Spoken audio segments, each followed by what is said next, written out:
কালের বিবর্তন আর পৃষ্ঠপোষকতার অভাবে হারিয়ে যেতে বসেছে নরসিংদীর ঐতিহ্যবাহী মৃৎশিল্প। তুলনামূলক সহজলভ্য ও বিকল্প পণ্যের ভিড়ে সংকটে পড়েছে মাটির তৈরি সামগ্রী। অস্তিত্ব টিকিয়ে রাখতে হিমশিম খাচ্ছে এ খাতের শিল্পী ও কারিগররা। নরসিংদীর মৃৎশিল্পের খ্যাতি ছিল দেশব্যাপী। বেলাবো, পলাশ ও শিবপুর উপজেলায় মাত্র ৩ শতাধিক পাল পরিবার টিকে আছে, অথচ একসময় কয়েক হাজার পাল পরিবার ছিল এই এলাকায়। মাটি দিয়ে তৈরি সামগ্রী রোদে শুকিয়ে চুল্লিতে পোড়ানো হয়, এরপর রং দিয়ে বিক্রির উপযোগী করে তোলে শিল্পীরা। মৃৎশিল্পের কারিগররা জানান, পরিশ্রম ও বিনিয়োগ অনুপাতে পণ্যের ন্যায্য মূল্য পান না তারা।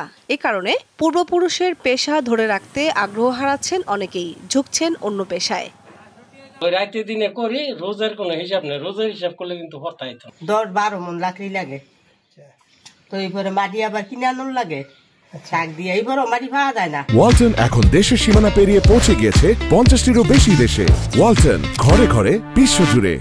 বর্তমানে কম দামে প্লাস্টিক, মেলামাইন, লোহা ও সিলভারের পণ্যের দাপটে কমে গেছে মাটির পণ্যের চাহিদা। এতে ঐতিহ্য হারাচ্ছে শিল্পটি।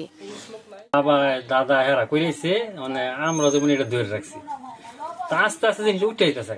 দালান কোটা কর পড়লে কইরা ভেঙে থাকে, এটা একটু বাদ হয়ে গেছে, তো কারণ এটা তৈরি করলাম না।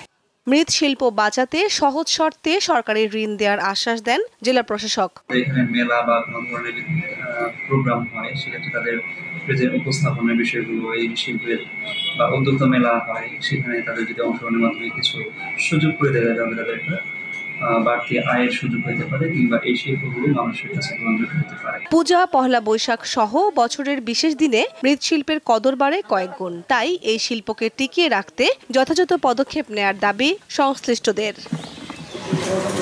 দীপ্ত, বার্তা কক্ষ।